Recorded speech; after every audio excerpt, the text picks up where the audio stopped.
কর্ম এবং ফল।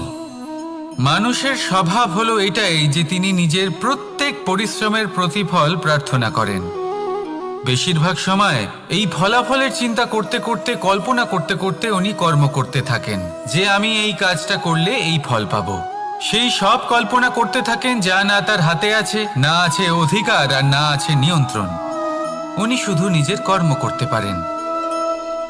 উনি কি ফল পাবেন তা তার হাতে কখনোই নেই। তাই আপনিও শুধুমাত্র কর্ম করতে থাকুন, ফলের চিন্তা করবেন না। মনে রাখবেন, শিকড় এবং শাখা যেভাবে একে অপরের সাথে জড়িয়ে, সেইভাবেই একে অপরের সাথে জড়িয়ে কর্ম এবং ফল। যেরকম কর্ম আপনি করবেন সেরকম ফল আপনি অবশ্যই পাবেন। তাই এই ফলের আশায় কর্মের সময় কখনোই নষ্ট করবেন না, কারণ যে ব্যক্তি সময় নষ্ট করেন, সময় সেই ব্যক্তিকে অবশ্যই নষ্ট করে দেয়। কর্ম করুন নিঃস্বার্থভাবে, ফলের চিন্তা করবেন না, আর আমার সাথে ভালোবেসে বলুন রাধা রাধা। কর্ম এবং ফল। দেখতে গেলে এই সমস্ত ব্রহ্মাণ্ড এই দুইয়ের মাঝেই স্থির হয়ে আছে। মানুষজন কর্ম করেন ভালো ফল লাভের আশায়, আর ভালো ফল লাভের আশায় উনি এটাই ভুলে যান যে উনি যে কর্ম করছেন তা কি করছেন। আমি বলেছিলাম কর্ম করুন ফলের চিন্তা না করে, কিন্তু কি কর্ম করছেন সেই বিষয়ে ভাবাটাও অত্যন্ত আবশ্যক। নয়তো অনেক সময় আমরা এমন কর্ম করে ফেলি যা না চাইতেও বিষে পরিণত হয়, যা হয়েছে দুঃশাসনের সাথে, দুর্যোধনের সাথে, গুরু দ্রোণের সাথে। একজনের মানসিকতা উচিত ছিল না, একজনের বিবেক উচিত ছিল না, আরেকজন যে পক্ষ নির্বাচন করেছিলেন সেই পক্ষ উচিত ছিল না। আর যা কিছু ওনাদের সাথে হলো, আপনার, আমার, আমাদের সকলের সাথে তা হতে পারে। আমি বলেছিলাম কর্ম করুন, ফলের চিন্তা করবেন না, কিন্তু এই কর্মের বিষয়ে বিচার করে দেখাটাও ততটাই আবশ্যক। দেখুন, কর্ম করার উচিত প্রক্রিয়া ফলের চিন্তা না করা, কিন্তু যদি আপনার কর্ম শুভ হয় তাহলে তার ফলও নিয়তি আপনাকেই দেবে। সর্বদা কর্ম করার সময় এটা ভাবুন যে আপনার এই কর্ম এই সংসারকে, এই সমাজকে, আপনার পরিবারকে, আপনার আশেপাশের মানুষজনকে কোন দিশায় নিয়ে যাবে। যদি এটা সবার জন্য মঙ্গলময় হয় তাহলে কর্ম করতে থাকুন। আর হ্যাঁ, নিশ্চিত রূপে ফলের চিন্তা করবেন না। আসুন আমার সাথে ভালোবেসে বলুন রাধা রাধা। বটবৃক্ষের বীজ সর্ষের দানার থেকেও ছোট হয়, কিন্তু যখন তা নিজের রূপ ধারণ করে তখন তা বিশাল বৃক্ষের আকার ধারণ করে, যা সহস্র বছর ধরে বেঁচে থাকে, ছায়া প্রদান করে, পাখিদের আশ্রয় প্রদান করে, আর দেয় পথচারীদের বিশ্রাম করার স্থান। কেন? কারণ সেই ছোট বীজ তা মাটির ভেতরে গিয়ে নিজের খোলস ত্যাগ করে। অন্ধকারে থাকে সে, যতই আলো আসুক না কেন, যতই বর্ষা আসুক না কেন, সব সহ্য করে। আর তারপরে একটা চারা গাছ অঙ্কুরিত হয়, তারপর ধীর গতিতে একটা বিশাল বৃক্ষতে পরিণত হয়। দেখুন, জীবনে কঠিন সময় আসে, এই জন্য নয় যে আপনি হার মেনে নেবেন, এই জন্য আসে যাতে আপনি ভবিষ্যৎ নির্মাণের জন্য নিজেকে তৈরি করতে পারেন। যদি কঠিন সময়ে আপনি ওই বীজের মতো দৃঢ় হয়ে থাকতে পারেন, তাহলে আপনিও একদিন সেই বিশাল বৃক্ষের মতো নিজের অস্তিত্ব গড়ে তুলতে পারবেন, যা সহস্র বছর পর্যন্ত মনে রাখা হবে। আসুন আমার সাথে ভালোবেসে বলুন রাধা রাধা। এই ব্রহ্মাণ্ড কত বৃহৎ, তাই না? যার সম্মুখে এই পৃথিবীকেও একটা বিন্দুর মতো মনে হয়। আর এই পৃথিবীতে আমরা কে হই, আমাদের আকার কিরকম, আমাদের অস্তিত্বই বা কি? যখন আমরা এভাবে ভাবি তখন মনে হয় আমরা কিছুই নই। তা আমরা যখন কিছুই নই, তাহলে আমরা এত চিন্তা করি কেন? কি ভেবে ভয় পাই? কাকেই বা এত ভয় পাই? কে আমাদের মারতে পারে আর কেই বা আমাদের জন্ম দেবে? আত্মার আসলে না কখনো জন্ম হয় আর না কখনো মৃত্যু। আত্মা শুধুই শরীর বদল করে। আপনি, আমি, আমরা সকলে এই শরীর নয়, আমরা হলাম আত্মা, যা হলো পরম আত্মার পরম অঙ্গ। সেই জন্য মনে রাখবেন, বাইরের কোথাও দেখবেন না, নিজের অন্তরের গভীরে গিয়ে দেখুন, আত্মাকে উপলব্ধি করতে শিখুন। ক্লেশ, ভয়, চিন্তা, এই সব কিছুর থেকে নিজেকে দূরে রাখুন, তাহলেই উপলব্ধি করতে পারবেন পরমাত্মা কে। তাহলে আসুন আমার সাথে ভালোবেসে বলুন, রাধা রাধা। পরিবর্তন এই সংসারের শাশ্বত নিয়ম। কোনো রাজা নেই যিনি চিরকাল রাজা থাকেন, কোনো ধনী ব্যক্তি নেই যিনি চিরকাল ধনী থাকবেন। এই সংসারে সূর্যের স্থান নেওয়ার জন্য চন্দ্রিমার আগমন ঘটে। কোন স্থান যাকে পতিত বলা হয়েছিল সেখানে মহল তৈরি হয়েছে। কোন স্থান যাকে আজ মলিন বলা হয়েছে কাল সেখানে মন্দিরও স্থাপন হতে পারে।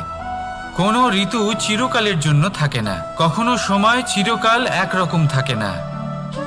আজ যে আপনার কাছে রয়েছে কাল অন্য কারোর ছিল, আজ যে আপনার কাছে রয়েছে কাল তা অন্য কারোর কাছে চলে যাবে। আপনার সাথে কিছু থাকলে তা হলো আপনার কর্ম, কিন্তু সেই কর্মের পরিণামও আপনার নয়। আপনি শুধু কর্ম করুন, বাকি সবকিছুই পরিবর্তনশীল। কিন্তু সেই পরিবর্তনকে দেখে ভয় পাওয়ার প্রয়োজন নেই, তাকে স্বাগত জানান। যদি আপনি হাসি মুখে সেই পরিবর্তনকে স্বাগত জানান, তাহলে এই পরিবর্তনও হাসি মুখে আপনার সাথে থাকবে। আসুন আমার সাথে ভালোবেসে বলুন, রাধা রাধা। সঞ্চয়। মানুষের যখন থেকে বোধ বুদ্ধি হয় সঞ্চয় করতে আরম্ভ করে দেন। সঞ্চয় করতে থাকেন ভোজনের, সঞ্চয় অর্থের, সঞ্চয় শক্তির। নিজের জন্য করেন, নিজের পরিবারের জন্য করেন, নিজের স্ত্রীর জন্য করেন, সন্তানের জন্য করেন, সন্তানের সন্তানের জন্যও সঞ্চয় করেন। সঞ্চয় করার জন্য ওনার কাছে অনেক কারণ রয়েছে, কারণ উনি এটা ভাবেন যে এই সঞ্চিত শক্তির জন্য কেউ ওনার কোনো ক্ষতি করতে পারবে না। মানুষ ভুলে যান একটা গুরুত্বপূর্ণ কথা, এই সত্য, উনি এই সংসারে খালি হাতেই এসেছিলেন, আর এখান থেকে ওনাকে খালি হাতেই যেতে হবে। যা এখানকার তা এখানেই থেকে যাবে। আর যদি কিছু ওনার সাথে যায় তা হলো ওনার কর্ম, আর কিচ্ছু নয়। তাই যদি কিছু অর্জন করতে চান তাহলে শুভ কর্ম অর্জন করুন, আত্মশক্তি অর্জন করুন, কারণ পরলোকে এটাই হবে আপনার সম্পত্তি।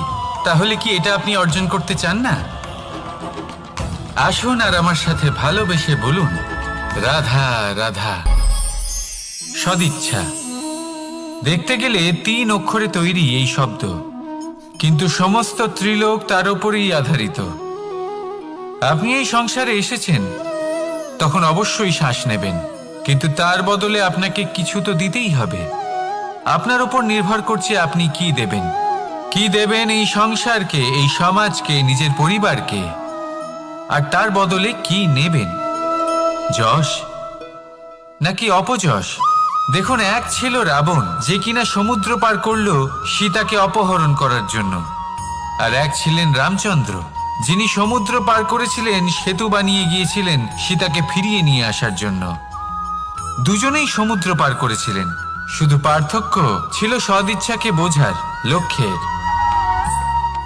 অনেক মানুষের যাত্রা একরকম হতেই পারে, কিন্তু আনন্দ তখনই লাভ করবেন যখন লক্ষ্য শুভ হবে, মহান হবে। এই লক্ষ্য দিয়ে এই সংসারের কল্যাণ হবে এবং মানুষের সম্মান হবে। যদি আপনার সংকল্প উচিত হয় তাহলে আপনার লক্ষ্য উচিতই হবে, নয়তো শুধুমাত্র বিনাশ হবে। আর উচিত এটাই হবে যে বিনাশের হাত থেকে যেন নিজেকে বাঁচানো যায়, কি বলেন? তাই জীবনে যে লক্ষ্য স্থির করছেন মনে রাখবেন তা যেন শুভ লক্ষ্য হয়। যদি এরকম হয় তাহলে আপনার যাত্রা, আপনার জীবন দুটোই শুভময় হবে। আসুন আর আমার সাথে ভালোবেসে বলুন, রাধা রাধা। সুরক্ষা। এই সুরক্ষা আসলে কি? এটা কি কোনো কবচ নাকি কোনো সীমা? এই সুরক্ষা আসলে অন্য কিছু। আমাদের মাতা পিতা, আমাদের প্রিয়জন, আমাদের বন্ধু, এই সমাজ, আমাদের শুভাকাঙ্ক্ষী, আমাদের আত্মীয়, এনারা সবাই আমাদের জীবনে কোনো না কোনোভাবে সুরক্ষা দিয়ে থাকেন। একটা কবচ দিয়ে থাকেন কোনো না কোনো রূপে।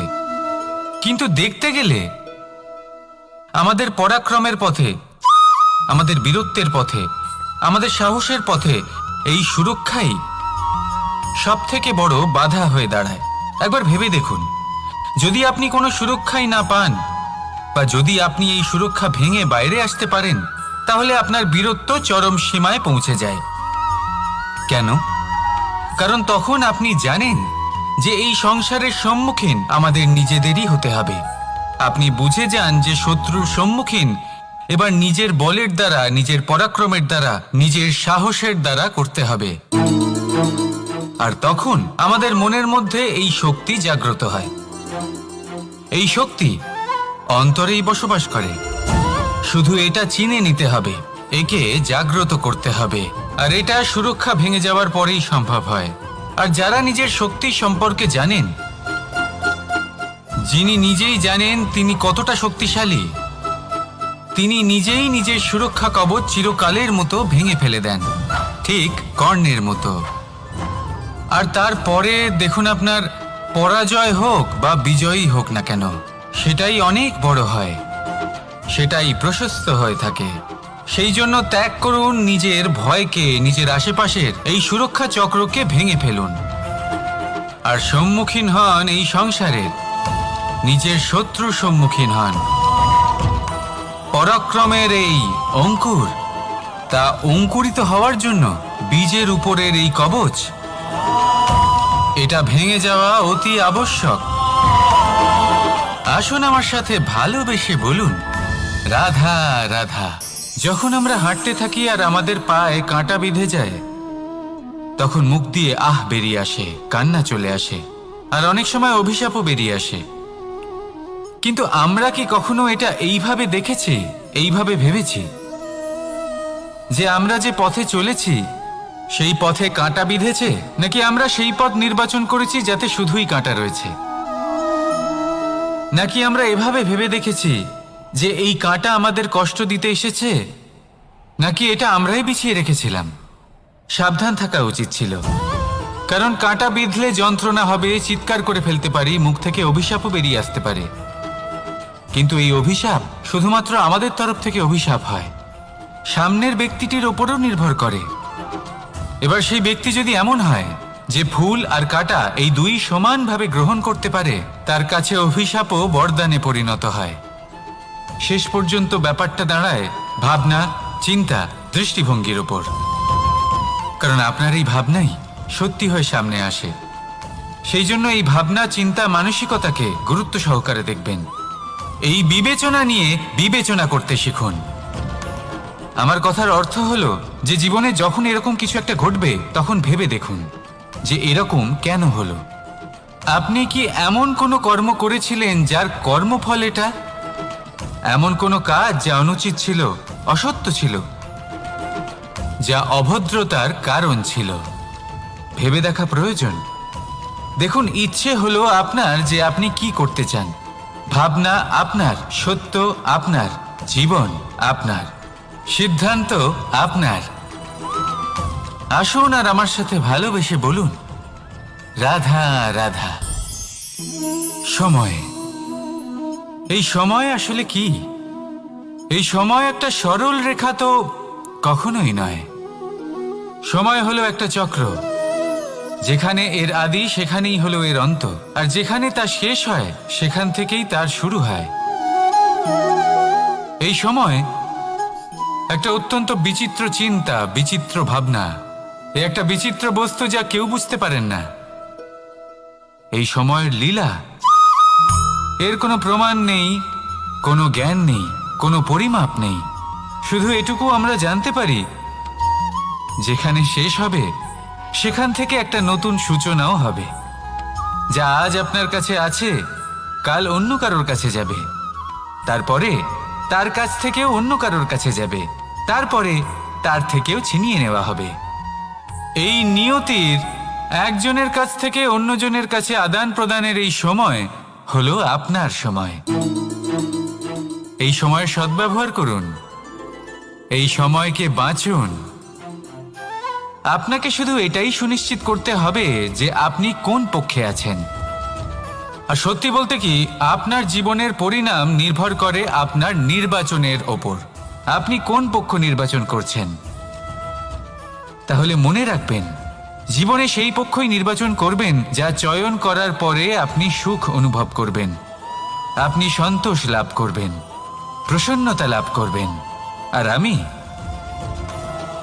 আমি এটাই সুনিশ্চিত করব যে এই পক্ষ যেন শান্তির পক্ষ হয়, এই পক্ষই যেন প্রেমের পক্ষ হয়। তাহলে চিন্তা করবেন না, আর আসুন আমার সাথে ভালোবেসে বলুন, রাধা রাধা। দৃষ্টি আর দৃষ্টিভঙ্গি, এই সমগ্র লীলা হলো এই দুইয়ের। বিচিত্র হতে পারে, কিন্তু এটাই সত্যি। এবার আপনাকে একটা উদাহরণ দিয়ে বোঝাই। অনেক সময় আপনি কোনো ব্যক্তিকে এটা বলতে শুনবেন যে আমি আমার নিজের উপরে গর্ব করি, আমি নিজেকে নিয়ে গর্ব করি, আমি খুব ভালোভাবে আমার মা বাবার সেবা করি, ওনাদের আমি সবসময় সুখী রাখি, ওনাদের আমি একটা বাড়ি দিয়েছি, সকল সুখ সুবিধা দিয়েছি, ওনাদের জীবনে প্রত্যেক জিনিস দিয়েছি আর দেব যা তাদের প্রয়োজন। এবার আমাকে বলুন যে আপনি কে হন। আপনি হলেন সেই বীজ যা আপনার মাতা পিতা রোপণ করেছেন। আপনার মা বাবাই আপনাকে এই সংসারে জন্ম দিয়েছেন। এবার এইসব কথার কি তাৎপর্য? এই হলো সেই ব্যক্তির দৃষ্টিভঙ্গি। এবার দেখা যাক এই প্রকৃতি আমাদের কি শেখায়। কখনো কোনো গাছকে দেখবেন, যখন সেই গাছে ফল আসে, সে মালিকে এটা বলে না যে দেখো আমি তোমাকে ফল খেতে দিচ্ছি। সেই বৃক্ষ এটা বলে না যে দেখো আমি তোমায় আহার করতে দিচ্ছি, কারণ ও জানে যে এটা হলো সেই মালির পরিশ্রম, এটা হলো তারই কর্মের ফল, আর এটা তারই পাওয়া উচিত। সে বলে যে তোমার জিনিস তোমাকেই অর্পণ করলাম, এ আমার জিনিস নয়। ও জানে সেই মালির গুরুত্ব আসলে কি। এটা হলো তার দৃষ্টিভঙ্গি। সেই জন্য আপনি জীবনে কোন ব্যক্তির মধ্যে, কোন পশু পাখির মধ্যে, কোন প্রাণীর মধ্যে, কোন পরিস্থিতিতে, কোন আবেগের মুহূর্তে কি দেখতে পাচ্ছেন, সেটা আপনার দৃষ্টিভঙ্গির উপরে নির্ভর করছে। তাই নিজের মনে ধন্যাত্মক ভাব জাগ্রত করুন, শুভ চিন্তা নিয়ে আসুন। এই ভাবনাই সত্য হয়ে সামনে আসবে। এই দৃষ্টিভঙ্গি এমন হয়ে যাবে যে আপনার জীবনে সবকিছুই শুভ হবে। তাহলে আসুন আর আমার সাথে ভালোবেসে বলুন, রাধা রাধা। প্রতিশোধ অথবা কাউকে দুঃখ দেওয়ার ভাবনা, যদি এটা আপনার মনে থাকে, তাহলে আপনি নিজের মনেই যন্ত্রণার একটা বিশাল বৃক্ষ রোপণ করছেন, এটা মনে রাখবেন।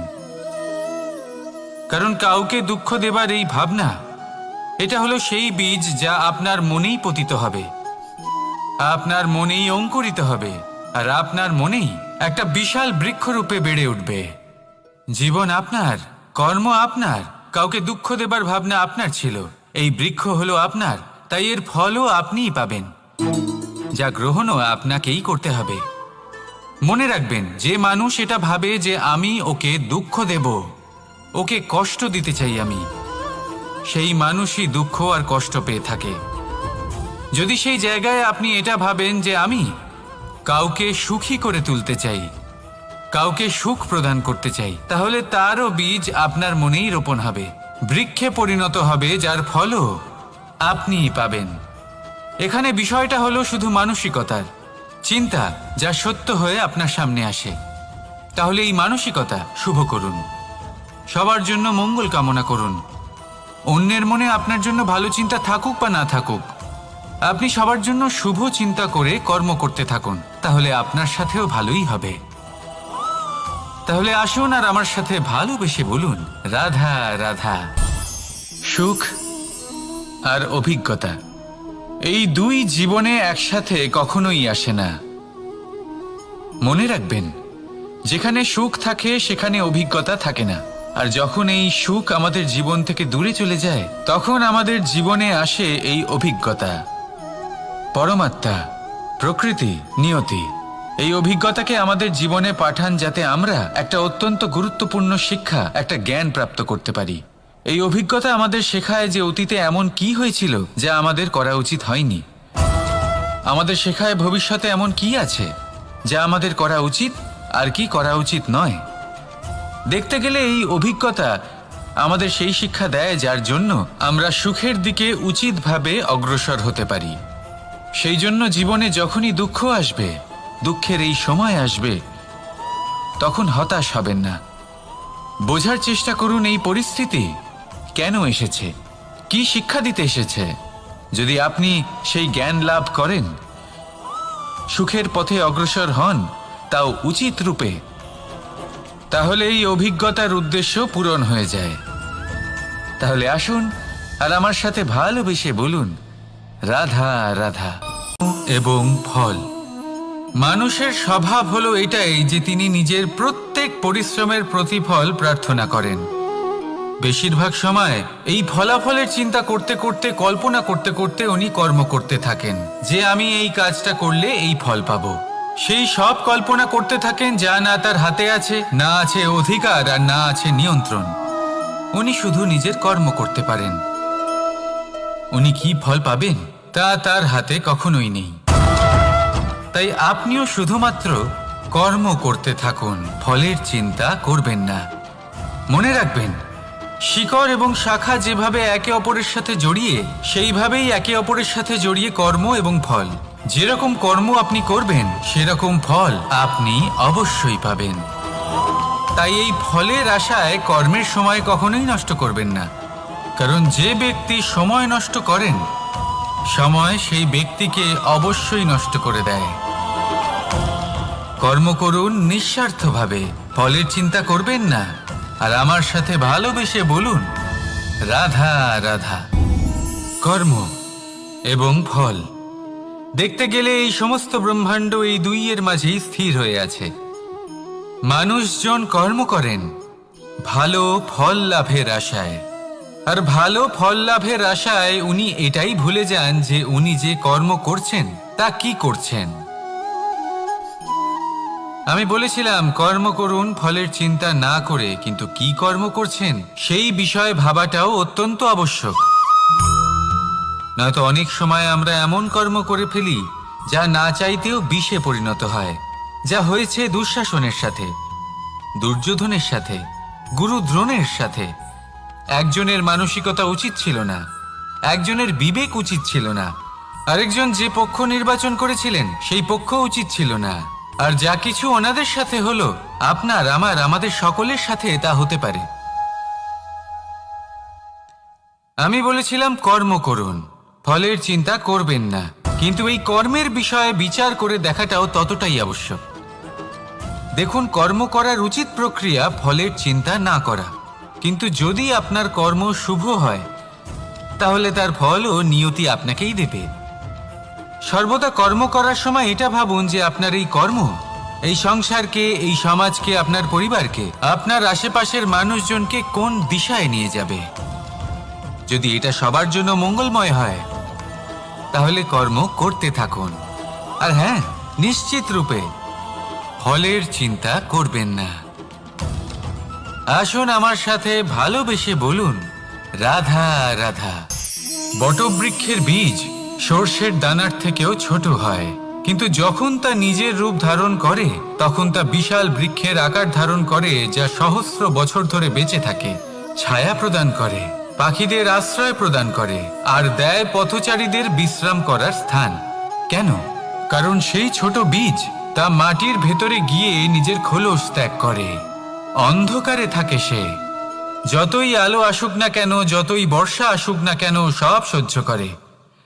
আর তারপরে একটা চারা গাছ অঙ্কুরিত হয়, তারপর ধীর গতিতে একটা বিশাল বৃক্ষতে পরিণত হয়। দেখুন, জীবনে কঠিন সময় আসে, এই জন্য নয় যে আপনি হার মেনে নেবেন, এই জন্য আসে যাতে আপনি ভবিষ্যৎ নির্মাণের জন্য নিজেকে তৈরি করতে পারেন। যদি কঠিন সময়ে আপনি ওই বীজের মতো দৃঢ় হয়ে থাকতে পারেন, তাহলে আপনিও একদিন সেই বিশাল বৃক্ষের মতো নিজের অস্তিত্ব গড়ে তুলতে পারবেন, যা সহস্র বছর পর্যন্ত মনে রাখা হবে। আসুন আমার সাথে ভালোবেসে বলুন, রাধা রাধা। এই ব্রহ্মাণ্ড, এই ব্রহ্মাণ্ড কত বৃহৎ তাই না, যার সম্মুখে এই পৃথিবীকেও একটা বিন্দুর মতো মনে হয়। আর এই পৃথিবীতে আমরা কে হই, আমাদের আকার কিরকম, আমাদের অস্তিত্বই বা কি? যখন আমরা এভাবে ভাবি তখন মনে হয় আমরা কিছুই নই। তা আমরা যখন কিছুই নই তাহলে আমরা এত চিন্তা করি কেন? কি ভেবে ভয় পাই? কাকেই বা এত ভয় পাই? কে আমাদের মারতে পারে আর কেই বা আমাদের জন্ম দেবে? আত্মার আসলে না কখনো জন্ম হয় আর না কখনো মৃত্যু। আত্মা শুধুই শরীর বদল করে। আপনি, আমি, আমরা সকলে এই শরীর নয়, আমরা হলাম আত্মা, যা হলো পরম আত্মার পরম অঙ্গ। সেই জন্য মনে রাখবেন, বাইরের কোথাও দেখবেন না, নিজের অন্তরের গভীরে গিয়ে দেখুন, আত্মাকে উপলব্ধি করতে শিখুন। ক্লেশ, ভয়, চিন্তা, এই সব কিছুর থেকে নিজেকে দূরে রাখুন, তাহলেই উপলব্ধি করতে পারবেন পরমাত্মাকে। তাহলে আসুন আমার সাথে ভালোবেসে বলুন, রাধা রাধা। পরিবর্তন এই সংসারের শাশ্বত নিয়ম। কোনো রাজা নেই যিনি চিরকাল রাজা থাকেন, কোনো ধনী ব্যক্তি নেই যিনি চিরকাল ধনী থাকবেন। এই সংসারে সূর্যের স্থান নেওয়ার জন্য চন্দ্রিমার আগমন ঘটে। কোন স্থান যাকে পতিত বলা হয়েছিল সেখানে মহল তৈরি হয়েছে। কোন স্থান যাকে আজ মলিন বলা হয়েছে কাল সেখানে মন্দিরও স্থাপন হতে পারে। কোনো ঋতু চিরকালের জন্য থাকে না, কখনো সময় চিরকাল একরকম থাকে না।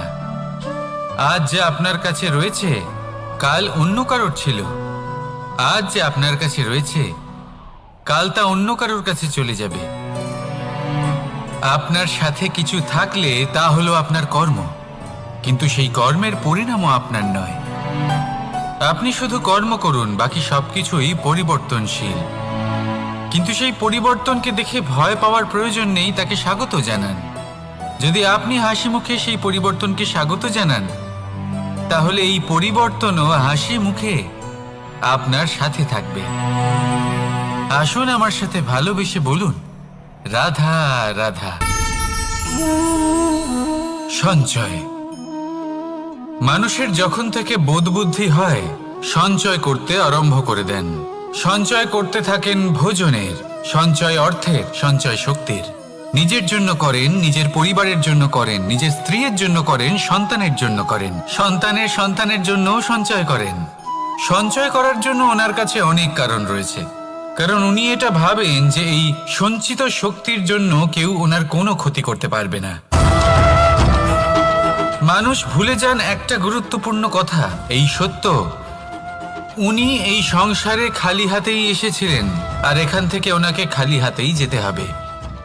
যা এখানকার তা এখানেই থেকে যাবে। আর যদি কিছু ওনার সাথে যায় তা হলো ওনার কর্ম, আর কিচ্ছু নয়। তাই যদি কিছু অর্জন করতে চান তাহলে শুভ কর্ম অর্জন করুন, আত্মশক্তি অর্জন করুন, কারণ পরলোকে এটাই হবে আপনার সম্পত্তি। তাহলে কি এটা আপনি অর্জন করতে চান না? আসুন আর আমার সাথে ভালোবেসে বলুন, রাধা রাধা। সদিচ্ছা। দেখতে গেলে 3 অক্ষরে তৈরি এই শব্দ, কিন্তু সমস্ত ত্রিলোক তার উপরেই আধারিত। আপনি এই সংসারে এসেছেন, তখন অবশ্যই শ্বাস নেবেন, কিন্তু তার বদলে আপনাকে কিছু তো দিতেই হবে। আপনার উপর নির্ভর করছে আপনি কি দেবেন। কি দেবেন এই সংসারকে, এই সমাজকে, নিজের পরিবারকে, আর তার বদলে কি নেবেন? যশ নাকি অপযশ? দেখুন, এক ছিল রাবণ, যে কিনা সমুদ্র পার করলো সীতাকে অপহরণ করার জন্য, আর এক ছিলেন রামচন্দ্র, যিনি সমুদ্র পার করেছিলেন, সেতু বানিয়ে গিয়েছিলেন সীতাকে ফিরিয়ে নিয়ে আসার জন্য। দুজনেই সমুদ্র পার করেছিলেন, শুধু পার্থক্য ছিল সদিচ্ছাকে বোঝার, লক্ষ্যের। অনেক মানুষের যাত্রা একরকম হতেই পারে, কিন্তু আনন্দ তখনই লাভ করবেন যখন লক্ষ্য শুভ হবে, মহান হবে। এই লক্ষ্য দিয়ে এই সংসারের কল্যাণ হবে এবং মানুষের সম্মান হবে। যদি আপনার সংকল্প উচিত হয় তাহলে আপনার লক্ষ্য উচিতই হবে, নয়তো শুধুমাত্র বিনাশ হবে। আর উচিত এটাই হবে যে বিনাশের হাত থেকে যেন নিজেকে বাঁচানো যায়, কি বলেন? তাই জীবনে যে লক্ষ্য স্থির করছেন মনে রাখবেন তা যেন শুভ লক্ষ্য হয়। যদি এরকম হয় তাহলে আপনার যাত্রা, আপনার জীবন দুটোই শুভময় হবে। আসুন আর আমার সাথে ভালোবেসে বলুন, রাধা রাধা। সুরক্ষা। এই সুরক্ষা আসলে কি? এটা কি কোনো কবচ নাকি কোনো সীমা? এই সুরক্ষা আসলে অন্য কিছু।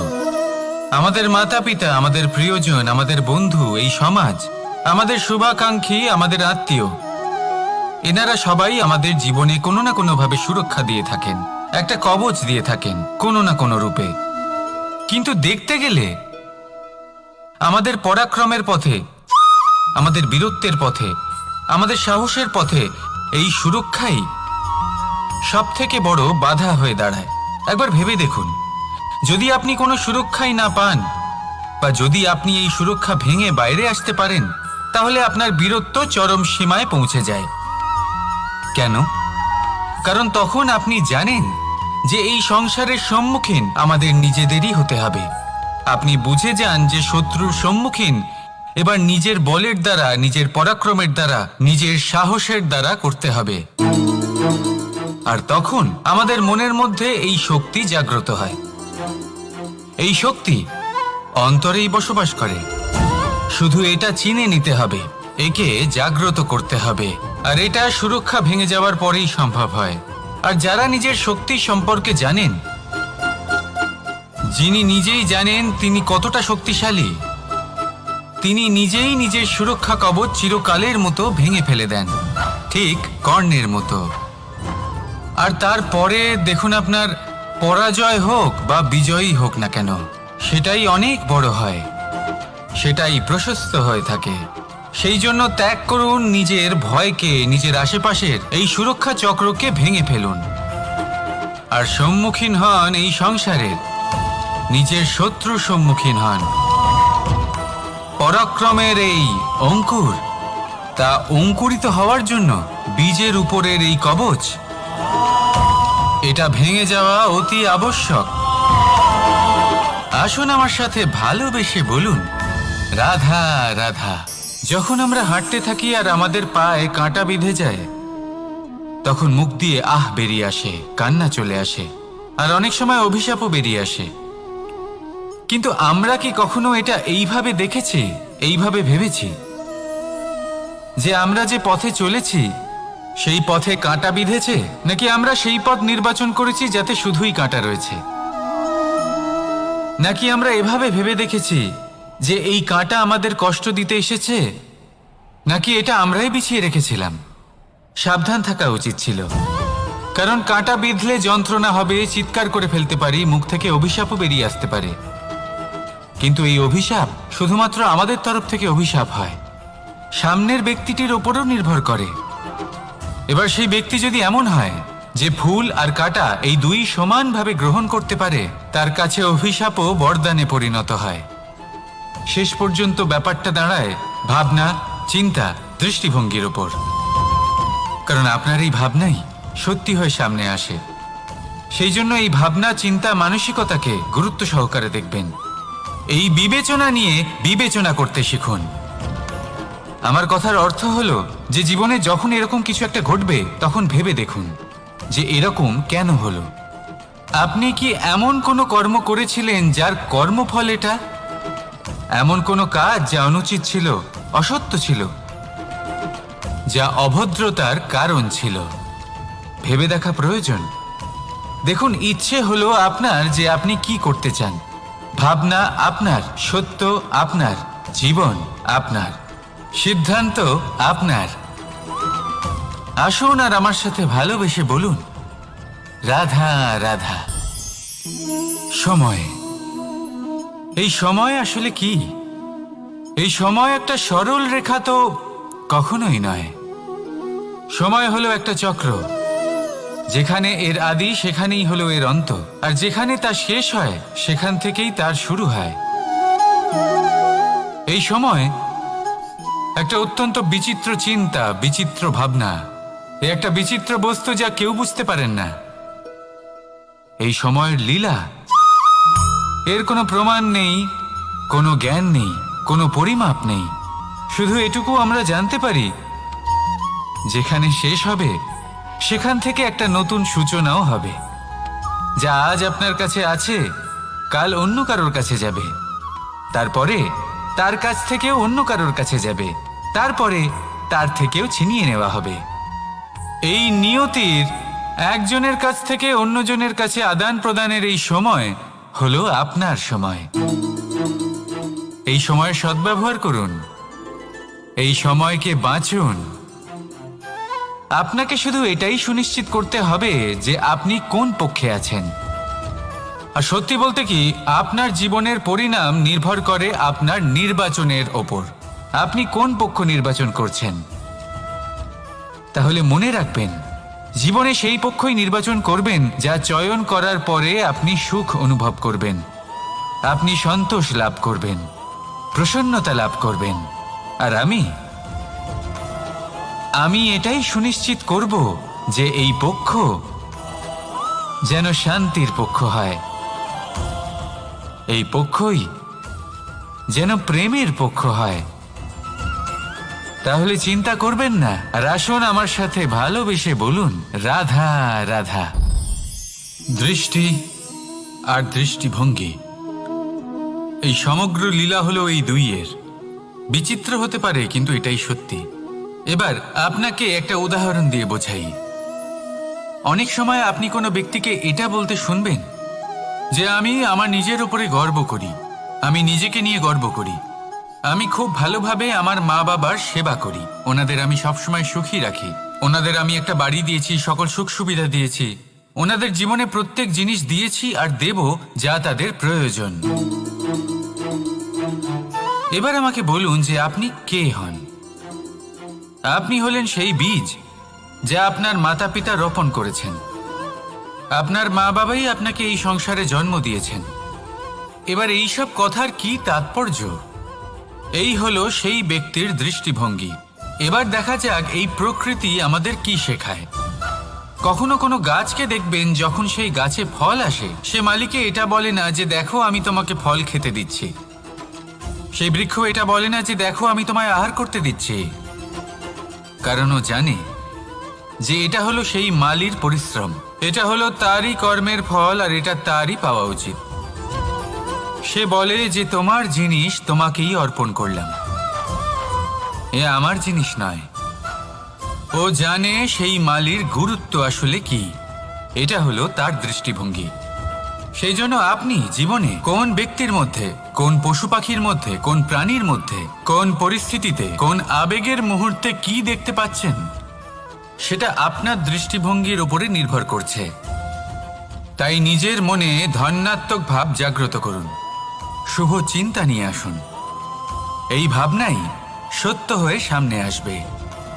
এই দৃষ্টিভঙ্গি এমন হয়ে যাবে যে আপনার জীবনে সবকিছুই শুভ হবে।